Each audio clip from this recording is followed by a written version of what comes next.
thì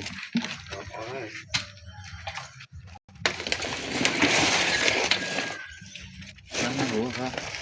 bên đây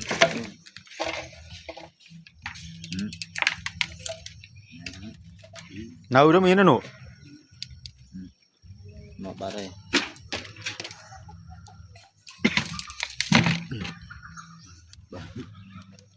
còn lại đặt xuống ba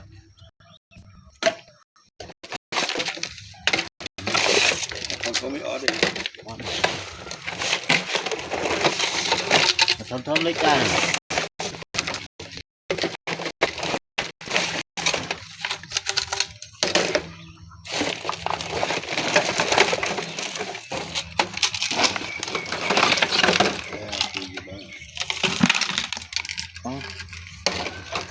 đều chứ mới thôi